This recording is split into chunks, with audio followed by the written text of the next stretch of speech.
Ang part-time job ko dati for 2 years, first year college hanggang second year college. Sa McDo ako nun. So, sa school, di naman ako ganun katalinuhan. Kasang-awa lang, madalas. Kamusta naman yung life niyo right now as an Amazon PPC VA? After ko mag-specialize sa PPC, I would say it is super worth it since yung pay na nakukuha mo, parang ka kasing nag-abroad pero nasa bahay ka lang. So, ang pay mo is dollars, minsan pounds. So, parang kang nag-abroad pero kasama mo yung family mo.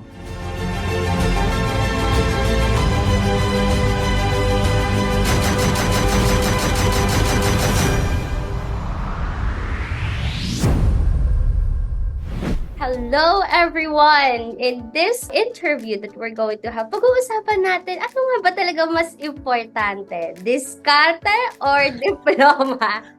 Well, here with me is our guest. His name is EJ. EJ, ano man pinag-aabalahan mo bago ka maging Amazon PPC VA? Hi Atinia, hello sa inyong lahat. Si EJ po, working student lang po yun dati. First year college, nag-start na po ako maghanap ng part-time job. So sumasahod po ako noon 10K per month, 2 years po yun. Napagsasabay ko yung pag-aaral sa umaga at nagtatrabaho naman sa gabi. Pang tulog ko noon, 4 hours, minsan tig 2 hours lang. Then sa school, di naman ako ganun katalino, pasang-awa lang, madalas. Yun yung quick background ko. So, for the viewers, ano ba yung dati mong course na tinake? Ang tinake kong course nung college is Informational Technology, so BSIT. And then, how was your journey moving forward with that course? Naghanap ka ba ng IT jobs or other ventures? Actually, hindi na po masyadong pinokusan yung pagiging IT professional since medyo hirap ako in terms of coding, in terms of logic. Need magbigay ng time in terms of learning different programming languages. Need mo talagang bigyan ng full focus yung pagiging IT para makapag-earn ng magandang income sa ganung profession. So, ayun po, medyo mahirap siya. So, hindi ko na po siya masyadong pinursue as professional. Oo nga, no. I've been hearing yung sa IT talaga, it requires a lot of logical thinking, analytical thinking, tapos ang daming codes and numbers. Maraming nagpupuyat sa ganyang trabaho. Tama ba? Tama po.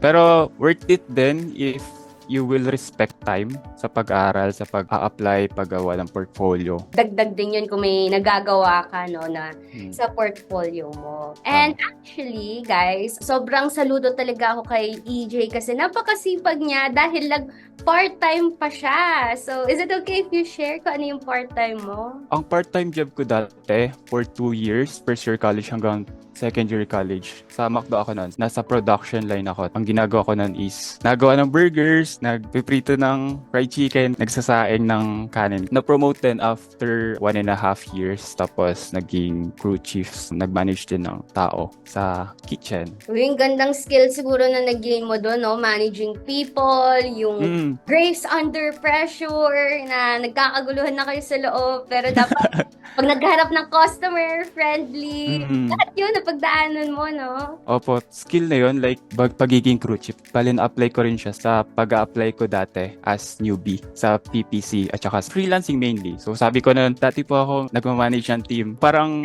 sinugarcoat ko yung pagiging crew chief ko nun dati. May 2 years ako experience sa pagmamanage. Inventory management din, sinasabi ko yan. Kasi pwede ka rin mag-apply as inventory manager. Na-apply ko yung part-time job ko dati sa pag-apply as newbie sa PPC. Yan talaga yung part of the training sa mga students. We train them to make it creative pa. I-rebrand yung mga kanilang experiences. Like, sir, nagtatrabaho dati sa factory. Tapos sinulat niya, parang katulad sa'yo. Actually, ka-work ko si Kelexer. Kayo dalawa!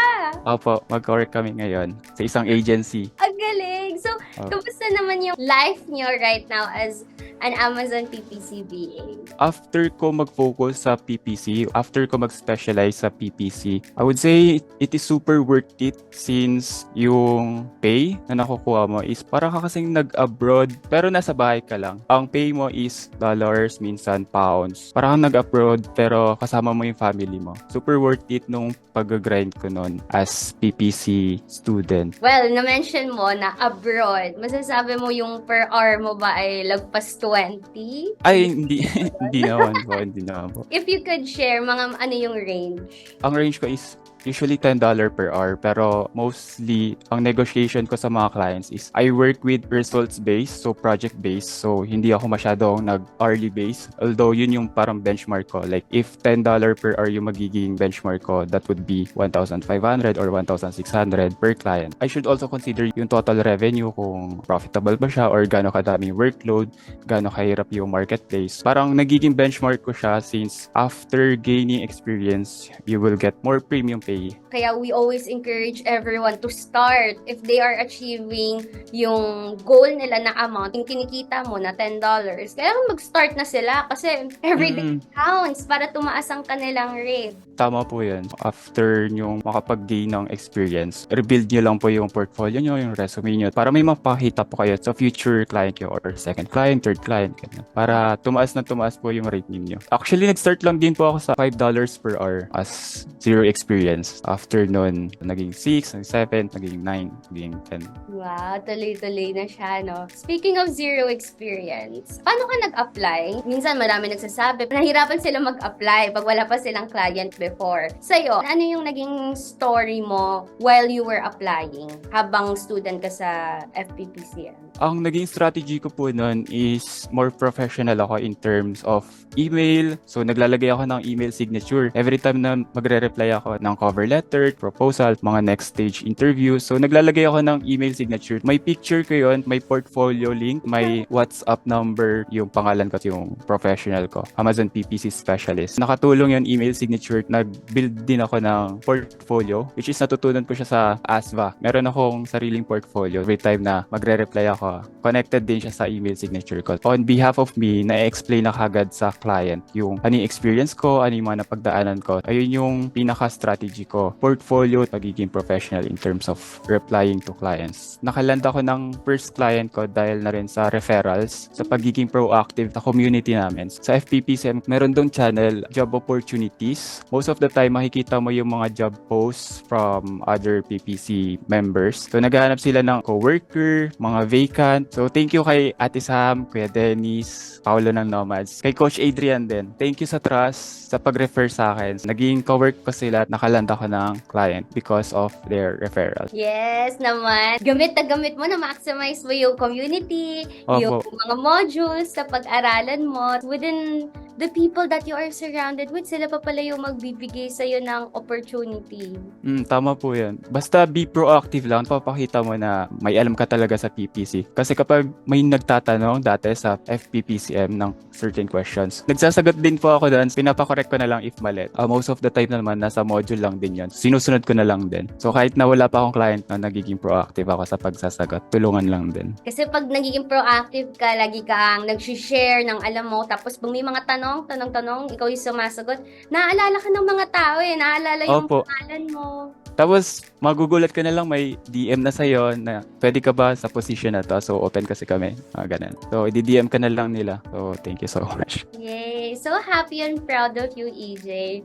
Actually, mabalik lang tayo dun sa part-time mo dati sa McDo. You are still with McDo while you are studying PPC? Wala na po. Third ko mag-McDo noon. Kasi pandemic na rin po yun eh. So, 2018 to 2020. 2020 nag-stop na po ako. And then, learning phase ko yung 2020 to 2021. 1 year respect of learning sa PPC. Actually, overall freelancing kasi marami na rin po akong pinasok nun. Pinasok ko rin yung pagiging real estate agent. Pinasok ko rin yung financial advisor. Actually, yung funds ko na naipon sa pagiging part-time job sa McDo is binili ko yung sari-sari store ng mama ko. Meron kasi kaming sari-sari store sa bahay. So, binili ko yun. Hindi niya kasi naalagaan. So, binili ko rin yun. Doon muna ako nag-focus. Pinaglaanan ko lang oras yung pagiging somehow business, small business. So, yun. Nagtitinda po ako ng kung ano-ano. Yun yung naging source of income ko after ko mag-resign sa part-time job ko. Marami na rin po ako napasukang work. Ang galing, no? At such a young age, ang dami mo nang na-try. You went to real estate, you owned a sari-sari store from your mom, tapos nag-financial advisor ka ba? Ano bang goal mo, EJ? Ano ba yung gusto mong pangarap ba na maabot? Why are you doing a lot of these things? Ang gusto ko lang po kasi is generational wealth. Ang gusto ko lang is magkaroon ng okay na buhay, normal na life. Kaya ko rin kasing maranasan na ng next generation ko yung naranasan ko na, alam mo yun, yung hirap dati sa buhay. Generational wealth lang po talaga yung goal ko. Nakakaiyak.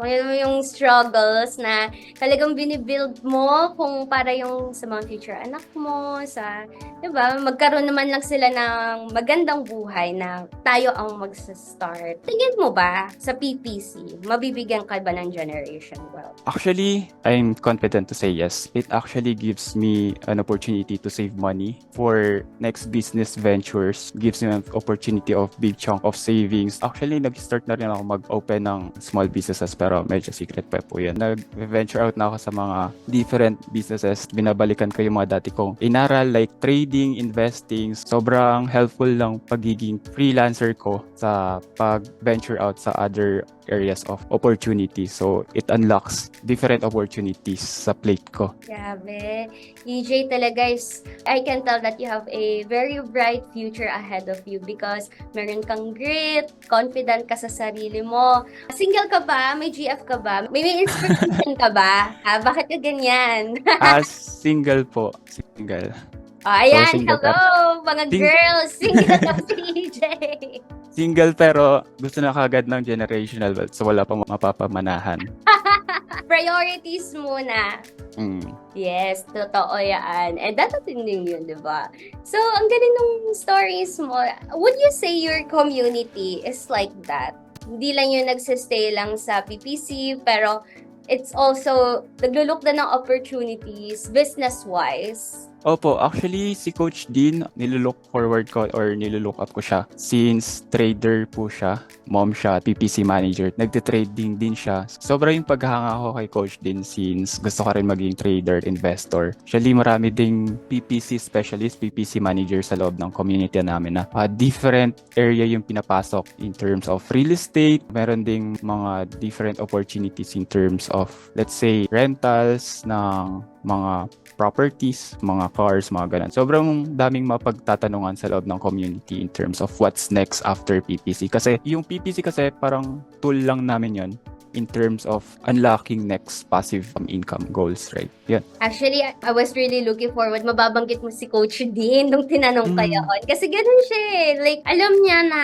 kayang kita sa pagiging PPC VA. So, talagang tinitrain na nini-inspire niya yung people inside her community na hanap pa ng ways para i-grow yun. I heard nga may mga nagre-real estate sa inyo, nagsistart ng small business, investment, rental. Totoo ba yun? Yung may mga channel kayo na mga 50K earners, 50K earners. Tapos doon yun napapag-usapan. Meron po for 6 figures. Ang channel na yun is I Made It. So, lahat ng 6-figure earners, merong specific premium channel yung FPPCM. Lahat ng 6-figure earners nandun. Doon kami minsan nag-a-ask for ano yung way to increase your credibility sa banks, ano yung magandang investment na pasukin in terms of, si Coach A, meron yung mga different businesses na pinapasok, share niya rin doon. Meron din kay Coach Dean, she's yung parang mga investment opportunity in terms of, real estate din, trading. Nagkaroon ako ng student before na na-interview dito. Ganun na daw pinag-uusapan. Sambalu pa maganda bumili, ganyan. Ano ba magandang startup. It's inspiring to witness people like you, your community and FPPCM na nagtutulungan. Those of you guys who are watching, go to our description box below. Kung isa ka bang aspiring Amazon VA, click mo yung link na yon, type in your name, email address, kasi papadala namin kayo ng free ebook. So, going back to you, EJ, kung makakompare mo yung life mo dati, stressed out ng college student, working in McDonald's, gano'n na nakalawak na change yung life mo na? I'm 100 times better compared to, let's say, 5 years ago as a working student. So, sobrang daming changes, sobrang daming natulong sa akin nung pagiging freelancer ko. Nakapagbigay na rin ako sa family. Nasusuportahan ko yung mga different endeavors nila. And then, in terms of securities, so nabibuild up ko na rin po siya. Sobrang rewarding ng pagiging freelancer ko and I'm very grateful and thankful. You seem like you are very close to your mom, di ba? Kikita ko mabuti kang anak. Anong sabi niya ngayon na eto ka na ngayon? Actually, hindi niya po alam yung specific work ko. So, hindi ko masyadong kinakwento sa kanila. So, hindi alam ng parents ko, ng mga kamag-anak ko. Even yung mga college friends ko dati, konti lang po yung nakakaalam. Ayun, parang surprise na lang din po itong interview ko with you po. Hindi nila alam yung specific detail na PPC manager pala ako. Ang sinasabi ko lang, work from home lang po ako, sa bahay lang po ako, ganun. Tapos, hindi ko na masyadong dinidig deeper or binibigyan ng more details sa kanila kasi padami lang na padami yung tanong, questions. Hindi ko naman po gine-gatekeep pero very vague yung answer ko sa mga queries nila. Okay lang din naman po sa kanila yan as long as hindi naman illegal. But after watching this video, would you think your mom would be so proud of you? Yeah, I think so. Since happy na rin po siya in terms of my growth. Sobrang helpful niya sa akin since I'm living under her roof. Sobrang caring niya sa akin, sa kapatid ko. Ayun, sobrang thankful na rin po ako sa kanya. Naiyak ako rin sa'yo. Yes, sobrang grateful talaga natin sa mga parents natin, tayong mga bagets, mga Gen Z na, diba, kahit sa ganitong age natin, we are still living under the roof. So, the best gift that we could have, diba, is time and support back then. And grateful for this job then that we have working from home as an Amazon VA. So, matanong ko lang, ilang years ka nang sa PPC? 2 years and 9 months na po. I just want to compare lang. Kung 2 years and 9 months ka as an IT profession, let's say nag-graduate ka, mapapantayan ba nung sa pagiging IT mo yung kinikita mo now sa PPC? Siguro po hindi since sobrang exponential nung salary growth, nung career growth sa PPC compared sa corpo life. I think sobrang mas ahead yung compensation mo if you're going to pursue this freelancing journey. So, compared to pagiging IT professional. Yes, tama. Lalo na narinig ko, karamihan ng mga students sa FEPC, mga background is IT. Narinig nila na mas mataas nga kung dito sila mag-specialize. EJ, thank you so much for being our guest. And before I let you go pala, what is your empowering message to the viewers? Especially, let's say, yung hindi pa mag-graduate, kakagraduate lang. Anong mensahe mo sa kanila? If may opportunity na mag-aral, try nyo pong tapusin yun. Ako kasi bala ko rin pong magtapos ng pag-aral. After few more years, babalik po ako sa pag-aaral since gusto ko magkaroon ng diploma. And then, sometimes kasi you have to let go of something good to have room for something better. If gusto mo mag-transition sa corpo to freelance, you have to let go which is good and pursue which is better. So, sometimes, ganun po kasi yung play ko in terms of choosing which one is better, which one is mas makapag-help sa'yo in terms of your growth. Yes, I agree. And paano naman yung sa mga nagda-doubt pa na mag-enroll or maging PPC VA, lalo na ikaw, diba? Malayo yung background mo from McDonald's. Invite mo sila na maging student din sa FPPCM.